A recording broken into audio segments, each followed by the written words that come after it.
ಏನಪ್ಪ ದೊಡ್ಡ ಮನುಷ್ಯ, ಅಮ್ಮನ್ ಕರ್ಕೊಂಡು ಗಂಟು ಮುಟ್ಟೆ ಸಮೇತ ಬಂದ್ಬಿಟ್ಟಿದ್ಯಾ ನಮ್ಮನೆಗೆ? ನೋಡೋಣ, ನಾನು ನನ್ನ ಹೆಂಡತಿ ಇಬ್ರು ಈ ವೀಕು ಟ್ರಿಪ್ ಹೋಗ್ತಾ ಇದೀವಿ. ಅಮ್ಮನ್ನೆಲ್ಲ ನೋಡ್ಕೊಳಕ್ಕಾಗಲ್ಲ ಈ ತಿಂಗಳು, ನೀನೇ ನೋಡ್ಕೊಂಬಿಡು. ನೋಡೋದೇನೋ ಮಾತುಕತೆ ಆಗಿರೋದು ನಾನೊಂದು ತಿಂಗಳು ನೋಡ್ಕೋಬೇಕು ಅಂತ, ನೀನೊಂದು ತಿಂಗಳು ನೋಡ್ಕೋಬೇಕು ಅಂತ. ಈ ತಿಂಗಳು ಇನ್ನೂ 2 ವಾರ ಬಾಕಿ ಐತೆ. ಆಲೆ ತಂದು ಮನೆಗೆ ಬಿಡ್ತಾ ಇದೆಯಾ? ನೀನು ಹೋಗಿ ನೋಡ್ಕೊ, ನಾನು ನೋಡ್ಕೊಳಕ್ಕಾಗಲ್ಲ. ನೋಡೋಣ, ಈ ವೀಕು ನನ್ನ ಹೆಂಡತಿ ಜೊತೆ ಟ್ರಿಪ್ ಹೋಗ್ಲೇಬೇಕು. ಕ್ಯಾನ್ಸಲ್ ಮಾಡಿದ್ರೆ ನನ್ನ ಹೆಂಡತಿ ಬೈತಾಳೆ. ನಾನೆಲ್ಲ ಅಮ್ಮನ ನೋಡ್ಕೊಳಕ್ಕಾಗಲ್ಲ. ಈ ತಿಂಗಳು ಏನಾರ ಮಾಡ್ಕೊಂಬಿಡು ನೀನೆ. ನನ್ನ ಕೈಲಿ ನೋಡ್ಕೊಳಕ್ಕೆಲ್ಲ ಆಗಲ್ಲಪ್ಪ. ನೀನ್ ಹೆಂಡತಿ ಜೊತೆ ಅಮ್ಮನ ಟ್ರಿಪ್ ಕರ್ಕೊಂಡೋಗು. ನೋಡೋಣ, ನೋಡ್ಕೊಳಂಗಿದ್ರೆ ನೋಡ್ಕೊ, ಇಲ್ವಾ ಅನಾಥಾಶ್ರಮ ತಗೊಂಡೋಗಿ ಬಿಟ್ಬಿಡು. ಇದಕ್ಕೂ ನನಗೂ ಸಂಬಂಧ ಇಲ್ಲ, ನಾನು ಬರ್ತೀನಿ, ಬಾಯ್. ತು, ಈ ನನ್ನ ಮಗ ಬೇರೆ, ಈ ಕರ್ಮ ಬೇರೆ ಗಂಟಿ ಕುಟ್ಟೋದ.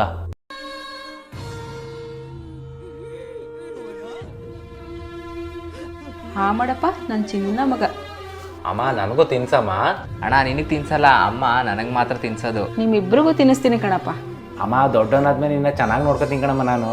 ಅಮ್ಮ ಅಣ್ಣಂಗಿಂತ ನಾನು ಇನ್ನೂ ನಿನ್ನ ಚೆನ್ನಾಗಿ ನೋಡ್ಕೊತೀನಿ ಕಣಮ್ಮ.